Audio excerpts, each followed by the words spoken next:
Ayan guys, mayroon ako ditong heater na Joben yung brand, no? So tingnan natin guys kung gaano ba kalakas kumain ng kuryente ito, no?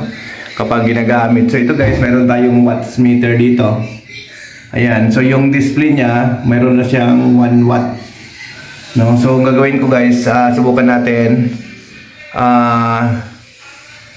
buksan yung tubig, no? So ayan, naka-on na yan guys. Buksan natin, antayin natin umilaw to. Tingnan natin kung ilang watts yung kinoconsume nito. So ito yung control. Ayan. So yan. So kung pansin nyo, umiilaw yan siya guys. So ayan, mayroon siyang 2,000 ayan, 2,113 watts ang kanyang kinoconsume kapag gumagamit tayo ng heater. Ayan, so computein natin to guys kung magkano ang binabayaran natin kapag ginagamit natin itong ganitong uri ng heater, no? So patayin natin. Ayan. Okay, so computein natin, pupunta tayo sa calculator.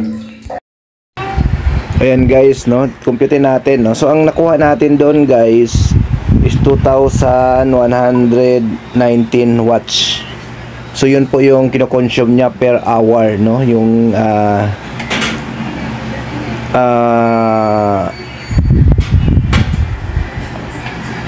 heater na Joben brand, no. So ngayon, ang gagawin natin guys, i-convert natin ito ng kilowatts, no. So para ma-convert natin siya, i-divide natin siya sa 1,000. So ang lumalabas, kumakain siya ng 2.1 kilowatts per hour, no, pag gagamitin natin, no. So ngayon, i-multiply natin siya kung magkano yung rate natin sa ating lugar per kilowatt, no. Sa amin dito kasi 11.38 ang aming per kilowatt dito, no. So multiply natin 11.38 yan kilowatts, no. So ang lumalabas niya, gumagastos tayo ng 24 pesos per hour, no. So per hour ito, no. So ngayon, dahil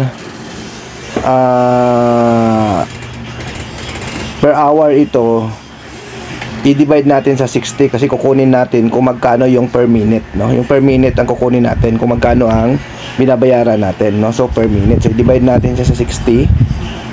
So lumalabas, mayroon tayong 0.08 pesos per minute ang ating binabayaran kapag gumagamit tayo ng ganitong heater. Ngayon, kung tayo ay naliligo, no, tayo ay 10 minutes tayo naliligo, so multiply natin sa 10. Example, 10 minutes tayo naliligo.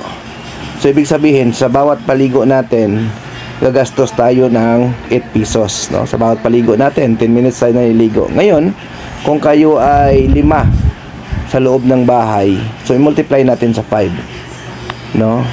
Multiply natin sa 5 kasi naliligo tayo araw-araw, no? Ayan, so 40 pesos tayo per day sa ganitong heater, no? So kung 5 tayo, ibig sabihin 40 pesos per day ang binabayaran natin sa kuryente. Ngayon, computein natin sa isang buwan kung magkano. So multiply natin times 30, no? So ibig sabihin guys, sa shower heater natin, gumagastos tayo ng 1,200 pesos per month, no, pag gumagamit tayo ng heater sa ating pagpaligo, no, kung 5 tayo, no. So kung marami pa kayo, mahigit kayo sa 5, ibig sabihin mas malaki, no, yung babayaran ng kuryente pagdating dito, no. So yun po guys, no. So kinompute lang natin yung consumption ng water heater kapag gumagamit tayo nito. Okay, thank you, bye bye.